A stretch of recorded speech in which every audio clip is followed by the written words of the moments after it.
So I know that some of you are sort of like beginning of your journey, some of you have been doing it for a little time. So we're all going to be at different stages. So if you guys, like I'm the guide on the side, I'm not the sage on the stage. Like I may not have all the answers, but if I don't have the answers, I will find out. Like there will be someone that I can find out for you if you've got specific things. Chances are if you have got the question, then someone else has it too. So no question is a silly question. Please do make sure that you ask. This isn't about, those of you who I coach and you're in my team, you guys know it's not about restrictive eating. Both plans are about fueling your body and helping you to perform to reach your goals, whatever they might be. And everyone is in a different stage, and kind of that's the kind of way that I like to look at things. So there's a couple of things that I wanted to talk about specifically, because I think the two programs, a lot of you that have recently signed up with bod, you will have got access to both of the programs anyway, which I think is actually really, really beneficial, because I followed 2B mindset, I followed Fixate. So before Ultimate Portion Fix came out, 4 years, and did the containers, but I didn't really know what I was doing with them. I kind of got it, but I didn't really understand like all the bits around it and behind it and why I was doing what I was doing, which I'm really pleased that they then came out with Ultimate Portion Fix. I then did 2B Mindset probably for about 18 months plus. Worked really, really well for me. And now I'm doing Ultimate Portion Fix again. And I have changed depending on what my goals are. And that is the absolute fantastic thing. You can do that depending on where you are and with what your goals are.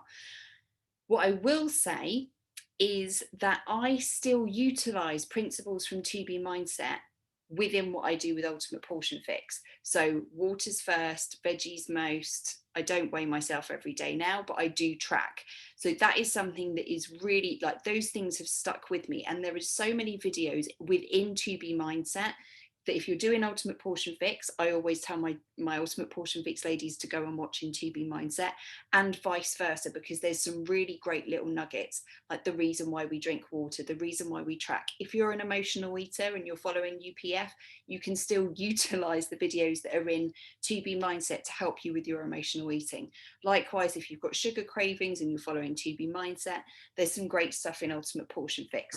So you get access to all of it. So if when you're speaking to your coach and you're identifying your particular struggles, we're going to help you through those different things, utilizing different principles from both programs, if you get me. So just a few things that I get quite a lot. So let's talk a little bit about consistency first. And I'm gonna take my watch off and look at the time so I don't rabbit on, because you know me, I say 50 words when 5 will do. So the thing about consistency, people ask me all the time, I get this a lot.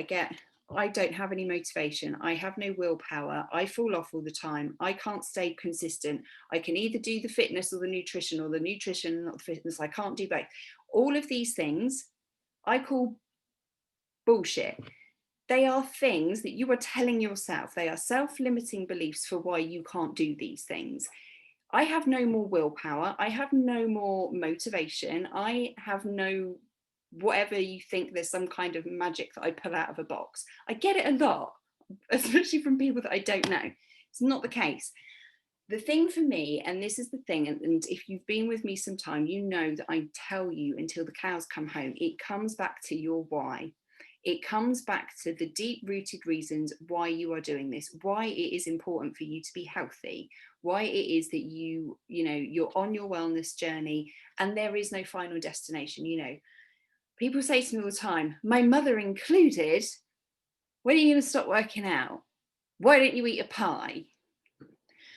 I'm not going to stop working out, because this isn't just about weight loss. This isn't just about whatever that is. It's about being healthy for life. It's about improving my quality and quantity of life, so that when I'm old, I can run around after my grandkids or great grandkids or whatever. It's about living life pain-free, illness-free, disease-free. I've seen firsthand what obesity does to people. I don't want that for me. I don't want my girls growing up being worried about me. These things are really deep rooted, and you have to connect with why you are doing this, why you are showing up every day, pressing play on your workout, following your meal plan, whatever it might be. And I'm not saying not have fun, heaven forbid, but you know the deep reasons why you're doing this. And you guys, a lot of you guys know Chris, my friend Chris, who won the Beachbody Challenge a couple of years ago. He was a big dude, right? He was at the point where he was killing himself. His doctor said to him, "You've got to do something." And he literally had to look at his girls, and he had to look at a pizza, and he had to decide which was more important. Now, that is quite extreme. And I'm not necessarily saying that it's like that for some people. You know, it's not like that. It's not necessarily like that. But that is sometimes, you know, it's really important to really, really think about this. And heaven forbid, write it down. I go on and on and on about writing goals down, but 97% of people don't set goals. And guess who the people are that do achieve their goals? It's the 3% that do set them. But writing them down gives you so much more power. And a lot of you ladies are testament to this, and I know you are. You started writing your goals down, but thinking about not just what you want and not just how you're going to get there, but who you want to be when you get there. And this is where people get it. It sounds a little bit airy fairy and it sounds a little bit woo woo, but you really need to tune in with how you want to feel when you achieve your goals. How does your life look like, drastically differently look like in comparison where you are today? Is it that you want to get up out of bed and not have any pain? Is it that you want to get up with lots of energy? Is it that, you know, you're just a more positive person because you've got more energy and you don't snap at the kids? Whatever it is, you need to get in connection with that feeling and who you want to be when you achieve your goals. That is what's going to help you drive every single day. And it's through the every single day moments and actions that you take that are going to help you to ascertain those goals. Habit setting is how you do that. Habits take a while. We don't just flick a switch and things change overnight.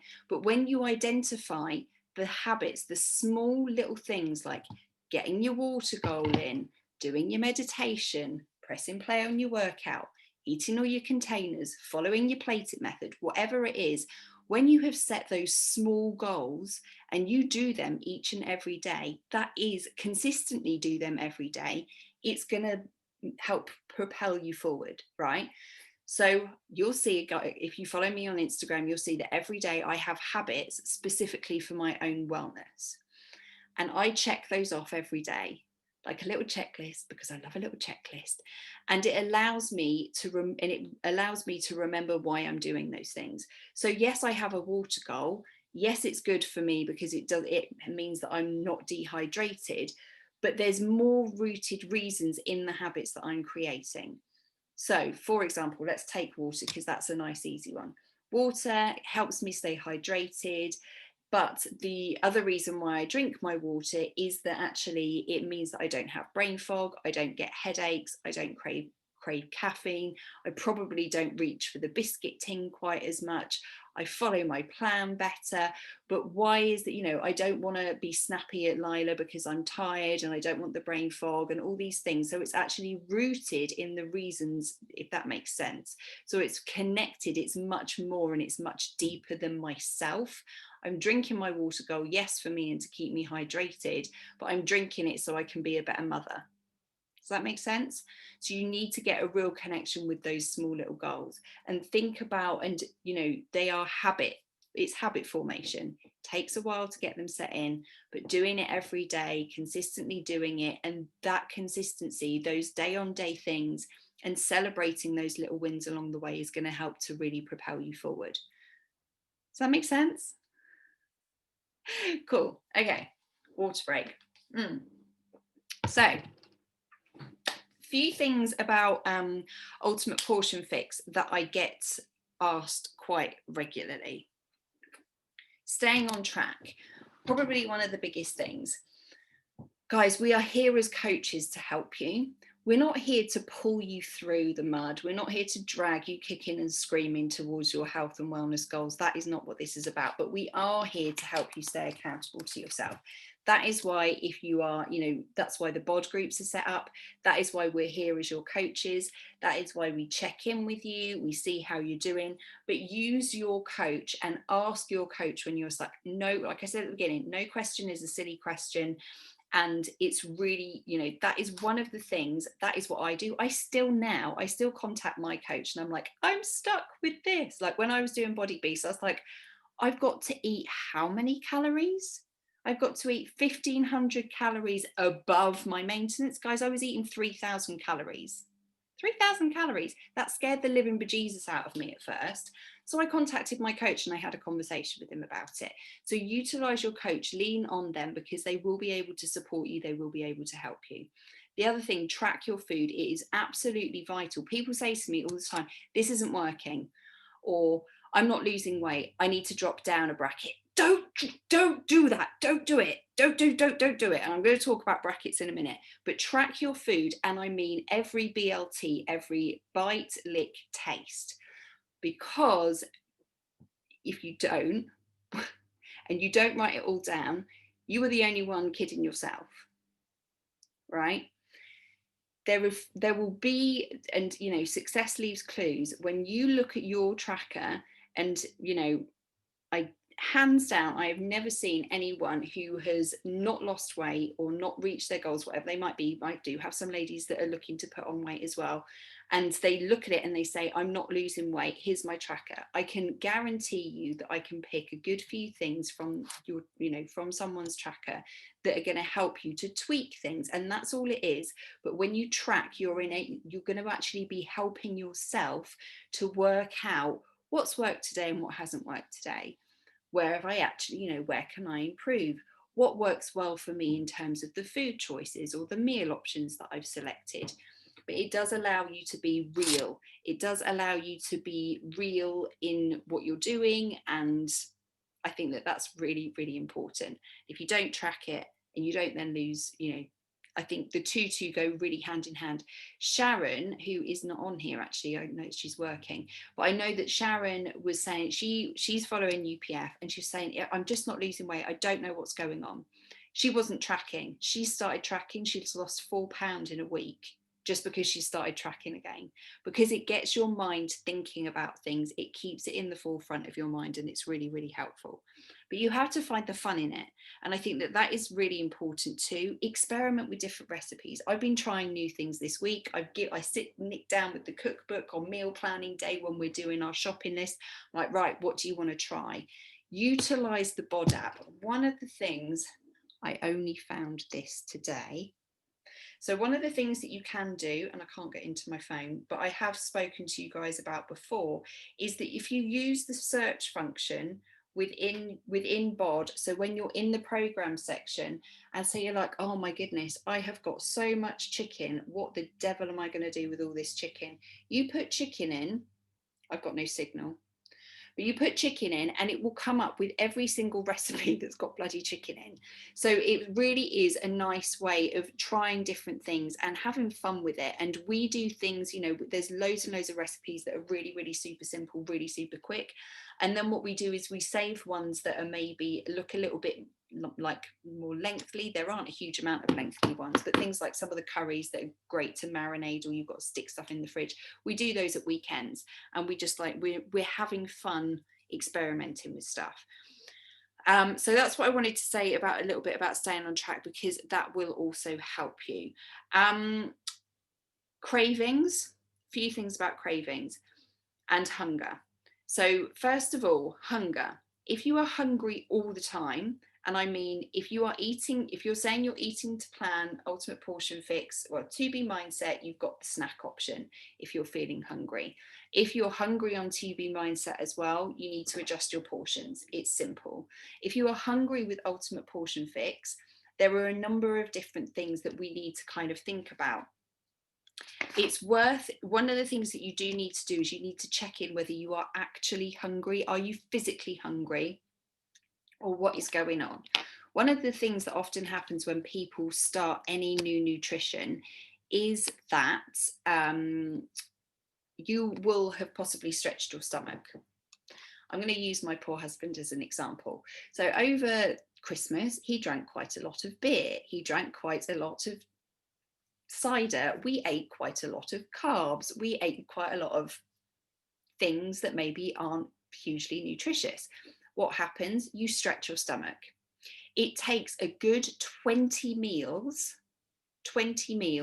for your stomach to start reduce back to normal. So at first, in the first few days, he was hungry because he'd been drinking all that volume of fluid that his belly felt that it needed to be filled with something. So that does happen. But if you are constantly hungry and continually hungry over a period of time, check whether it's physical hunger. Are you hitting your water? Are you getting all your portion, or are you getting all your containers in, for example, and talk to your coach about it. I, hands down, don't normally recommend people to eat in bracket A. Very, very, very, very rarely do I say A. And actually, I think I've spoken to a couple of you ladies this week about already bumping up a bracket, especially if you've got busy day jobs, you're running around, you've got kids. I mean, I'm not going bloody anywhere at the minute, and I'm eating in C. Okay, so it's easy to shift a little bit, but it's worth sticking with it for at least 4 weeks. So that's what you always want to do. And people always say, oh well, I've now, when I lose another pound, I get to drop down another bracket. It's not always about that. And if you guys have watched all the videos from the beginning, you'll hear Autumn say this. I mean, I think so what she says is you readdress it once a month. Once a month is what you need to do, or until you hit your, whatever your next target is. Swapping and changing every week or two, it's not going to necessarily be beneficial for you. And I think that that's the thing. Stick to it, go with it, and see how you get on. Cravings, that's what I wanted to talk about. It's the same as with anything. Craving sugar, craving bread, craving cheese, craving alcohol, craving cigarettes. It's all the same thing. It is often not necessarily a real reflection of what is going on, but it could be. For example, sugar addiction is a very, very real thing. If you struggle specifically with sugar, absolutely go and watch and rewatch and triple watch the sugar craving video, because Autumn explains it much, much better than me. But it may not be that it's an actual craving. It may just be a want. Like today, I was not craving sugar, but I wanted a biscuit. So I had a frigging biscuit. Now listen, guys, one biscuit isn't gonna like set me back, and I'm not gonna be 40 pounds heavier, which is where I started after having Alethea.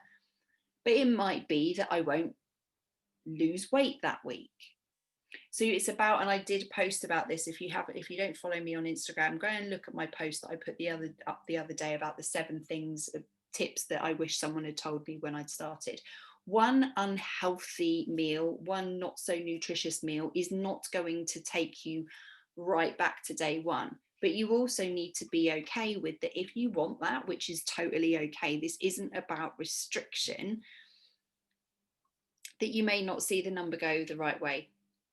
You may not feel energized how you want to feel that week if you've sat and pigged out on a great big Domino's pizza, but you can have it. It's totally up to you. It's completely up to you. We're not here to tell you to stop eating the things that you love. If anyone told me to stop drinking wine, I'd punch them in the face, I think. So that's never going to happen. Also check in, especially with cravings, whether it's emotional. And this can be good or bad. So I do it. I'm massively like that with sugar. I reach, anything like that. Terry's chocolate orange, give it to me every day. I will eat a whole Terry's chocolate orange if I'm feeling like I'm in a really bad mood. This evening, love a glass of wine, but I thought I can't have a glass of wine and then come and talk to you ladies, because then that would just be like, what is she even on about? What is she even on about? So think about, is it emotionally eating? Because and kind of like dialing into that, because I think that will really, really help. So a couple of other tips that I wanted to mention about like treats and helping you get the results that you want. Now, one of the things that we have in the back office, and you may remember, you might have already seen, is there's some worksheets in there about your why, setting short-term goals, setting long-term goals, writing them down and sharing them with your coach. That's going to give you that's going to be really, really beneficial. But the other thing that I would always, also say is about mindfulness, and mindfulness when you eat. So you can do this quite easily. And this is something that we've started trying to do more. We sit down as a family and try and eat. I try not to stand in the kitchen and eat while I'm trying to get the kids' meals ready. That often does happen. When you have treats, fully enjoy your treats, sit and really, really enjoy them. This is something that Alana talks about a lot.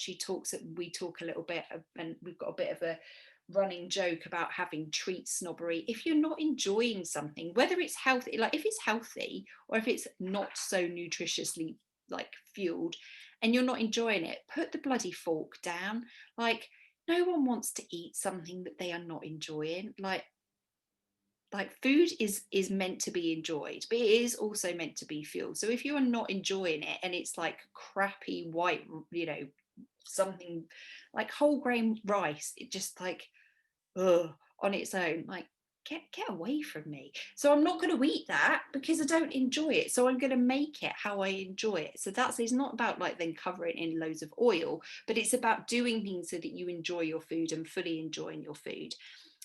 Eating slower, making sure you've got your watering, making sure that you drink a good, so Alana talks about drinking 16 ounces. That's half of one of these bottles, 5 to 30 minutes before you sit down and eat your food.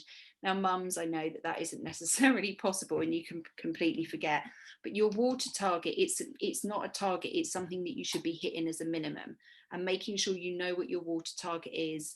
You guys know, I'm sure, what it is. If anyone doesn't know, please give me a shout and I can explain it to you again. It's absolutely fine, or break it down.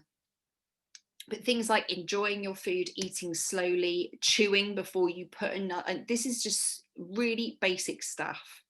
And I'm looking at my brother because he eats so fast. Oh, everyone, this is my brother, by the way. So he eats so fast, but that comes from my mum. She eats literally at the rate of knots. I have never, she's like, you still eating? I'm like, Mum, I've had like 2 mouthfuls and you finished your food. But enjoy your food, like savor it. Like, what is the big rush? Why does it, it doesn't take long to eat a plate of food. Just bloody enjoy it. Give yourself a little bit more space, and whatever you do, don't eat in front of the TV, because that doesn't necessarily help. It doesn't help with the hunger signals and the cues and all of that sort of stuff. The other thing as well, another good thing about, making sure you get your water in, you're also making sure that it's like, is it thirst or is it hunger? So that's the other thing when we're talking about the calculations. Something about when you first get started. So we've spoken a little bit about hunger, but the other things that you might experience, these are very, very normal things, especially when you start getting going with any program, is you might get constipated, but you also might go the other way. Completely normal. The reason why it's happening is it's just that your body is adapting to the changes. You might be putting a ton of fiber in that you haven't had much fiber in your diet before, so that's going to happen. But also, it can make you be constipated too.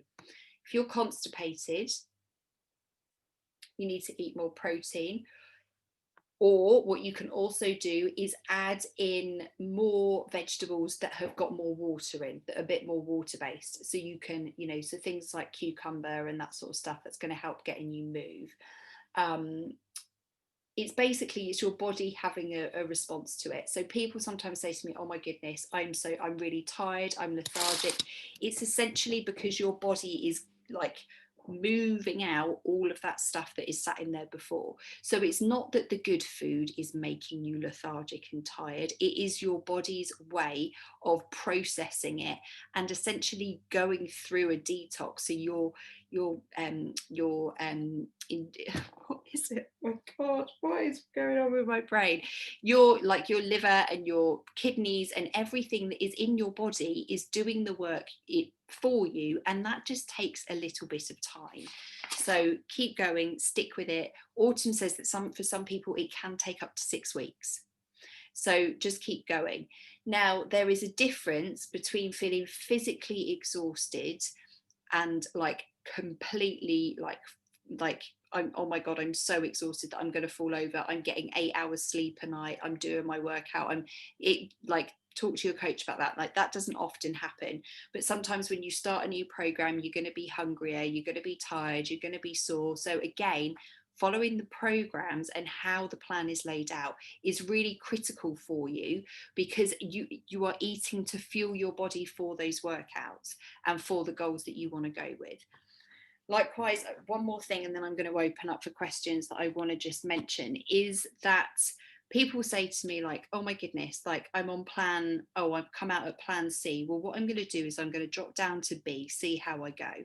Don't do that.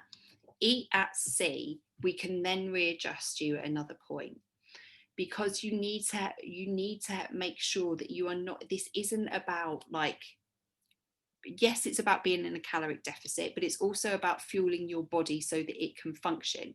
You can be in a calorie deficit every day and just have a McDonald's, but it's not going to be nutritious for you, and it's not giving you what you need. If your goals are, quality of life, quantity of life, pain, disease, illness free, all of those sorts of things, yes, being in a calorie deficit is going to help you lose weight in the short term, but it's about healing our bodies from the inside out.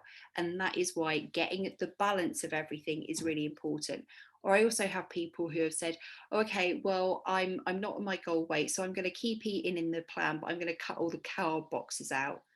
Don't do that. Carbs are your friend, especially when you are doing some of these challenging workouts. Cutting out food groups is not going to be okay. Those things are in there. All the macros are done for, though. The macros and the micros and the calories, everything is done for you. So you don't have to do any of that guesswork and any of that counting, but just eat the freaking containers and enjoy them. Don't cut them. It's not going to help you achieve your goals any quicker. In fact, it could probably hamper them. So that's what I wanted to say.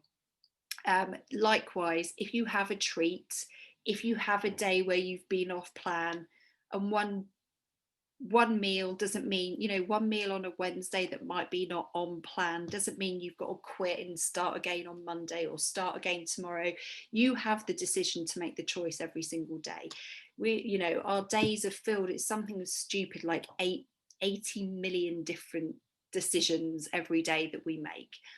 You can make the choice that every single eating opportunity, whatever, every time someone offers you a biscuit, I mean, thank goodness we're in lockdown. We can't, I used to have like the cookies and everything at the end of my desk and be like, oh, I swear they used to put them there on purpose.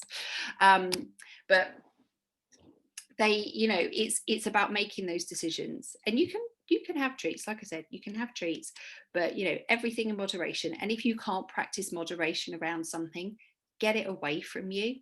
Like, that is how I was with cheese. That is how I was with cheese. I could not have it in the house. I do Bridget Jones, and I literally stand at the fridge, like literally handfuls of cheese in my mouth. I couldn't practice moderation around cheese. And remember, this isn't just it's not all going to, you're not going to wake up tomorrow and be at your goals. You're not going to wake up tomorrow necessarily and get all the principles behind this. It is an educational program, and it is about you taking back control and being in charge of your health, understanding how to fuel your body properly with good nutrition. So I hope that helps. I'm going to open up for questions. Feel free to unmute yourselves. Kim has a question. Do you have a tracker example for Ultimate Portion Fix or for Ultimate Portion Fix? So I now track in the BOD app. And I did also realise this week that if you've got an iPhone, you need to have the Nutrition Plus app. I've got an Android, so I track all my food in there personally. Nick tracks his. He's got the 21-day fix. There's a 21-day fix app tracker. I also like, you can get like the logbooks and things like that. What, you want me to share some example pages with you? Yeah, I can do that. I can share those in. And I will actually, do you know what I will also do? I've got loads and loads that I have done with 2B Mindset. So I will make sure that I take some pictures of 2B Mindset sample days. Now, The thing with tracking as well is the more you track, the better the information. And especially with 2B mindset, I would highly, highly, highly recommend that you make sure that you track things like your mood. I mean, yeah, you can do that with UPF as well. But also, ladies, it's really, really important that you track where you are in your cycle. And I could do, maybe I'll do a whole nother call about cycles and stuff. I did one a little while ago, probably middle of last year. But knowing where you are at your cycle is really critical, because your weight will fluctuate depending on your time of the month. So it's really important to track that, so when you weigh yourself, that you know what day you're on. Okay, so you might weigh yourself at day 1, day 14, whatever, because it will fluctuate. So comparing your day 1 to your day 14 is not going to be realistic, because and around time of the month, you know, obviously we retain water and all of that sort of stuff. Around the time that you're ovulating, you actually need slightly more calories. So we can talk a little bit about nutrition and cycles and all of that sort of stuff on another call, if that would be helpful, because you probably need about 100 to 200 calories more at some parts of the month. You don't have to change plan, you don't need to go up brackets and all of those sorts of things, but what you can simply do is just make slightly different food choices. The other thing, so one of the things is you might feel more hungry during your time in the month. Picking from the top third, you probably heard me say this a lot, picking from the top third of your food lists are the things that are generally more nutritious and more filling. So you will see in the food lists, I can try and find a food list now, that is why they are specifically in that order. This top third are the most nutritious. So these are the ones, and Autumn, I believe, says this in one of the videos, these are the ones that she would eat more often. These are the ones maybe you just wouldn't eat as often. And to be fair, I don't know if I'd want to have like chicken broth all that often, if I'm honest. So yeah, so that's the thing to say. And things like, you know, making sure you're picking. So for me, spinach is not filling. I do not feel full from a plate of spinach. It also makes me feel a little bit sad. Lettuce leaves, not keen, don't like salad. But there are things that I do enjoy and that are more filling, so I make sure I eat those. Now, so you see, spinach I know is higher up in the list, but things like broccoli and asparagus, things like that, they're more fibrous as well, so they're going to be more filling, and that's something that kind of comes out from both programs. Has anyone got any questions? I've spoke at you much more than I expected. Hannah, I've got one that's kind of specific to me. I'm on plan A. Do you reckon I should bump up then? Absolutely. Yes. Yeah, I very, very, very rarely recommend people eat in A. That's just something that actually came from Autumn when she was in the UK, and when I was at one of the Beachbody events with her. She essentially, I think she eats in C or D. Even if you're, you know, it's yeah, always B, minimum B. Yeah, and especially if you're then feeling hungry and that sort of stuff, and you know, it happens. But I don't think A is enough food. It's not enough food for a child. I struggle eating enough in A. Well, I just eat. I've got used to eating so much food that now I look at. I used to be in A, and I ate in A for a long time and didn't. And that was when I was when I was trying to lose weight, and actually I stopped losing weight. I went up to B. I started losing weight. Just interesting. Any other questions? Any ideas what halloumi is? Because they don't seem to have it on the American sort of cheese list. Yeah, halloumi would be a blue. No. Nick and I are having an argument about paneer. He seems to think it would be a red. I'm gonna see if I can find out. I'm in one of the masterclass things. It's been a while. I think it should be a red, but it might be a blue. Not sure. Yeah, it's a funny one. Yeah, it is a funny one because but Nick's saying, oh, it's got more protein in it than fat. So any other questions? Yeah, Hannah, hi, it's Lorna. Hello, love. Hi. See, if you're doing 2B mindset and you don't have Shakeology for breakfast, when's the best time to have it? Good question. it, like- Okay, so with 2B mindset, so I did tend to have Shakeology as my breakfast when I did 2B mindset. But I now tend to have it mid-afternoon anyway, because, and actually I pretty much have a consistent breakfast. I normally have like toast, eggs, or porridge, something like that. Mid-afternoon is a really good one, and having it as your snack. So when I was following 2B, I found that if I was having enough of a breakfast, and then I was then actually I wasn't hungry between breakfast and lunch, but I would often be hungry before dinner, and I get that energy slump mid-afternoon. So Shakeology works good as your snack in your afternoon. Okay, I'll bear that in mind, because some days I quite like my porridge for breakfast, and I have been having the Shakeology quite a bit for breakfast. But I was telling Fiona about my amazing way of making porridge in the slow cooker, which is the best thing ever. So some days I just really want that because it's freezing up here now. Yeah. So I kind of was like struggling like when to have my Shakeology, because I wasn't really hungry between breakfast and lunch, or lunch and dinner. My problem is after dinner. Like, I like a biscuit or a cup of tea. Yeah, just you move it around when you want it. And I think, I mean, the other thing is if you're not being able to be dinner and done, it might be that you want to have a snack or up your porridge. Do you know what I mean? Because she quite likes the idea, because actually, if you her premise is that you don't eat 3 hours before you go to bed, that sort of thing. Yeah. So maybe moving your snack, having a larger dinner, playing around with what's on your plate might help.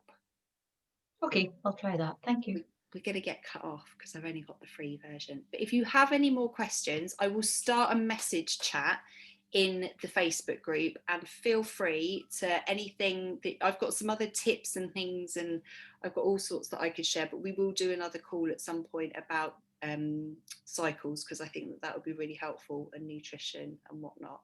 But yeah, any more questions, please feel free to pop it in the message thread. Remember, if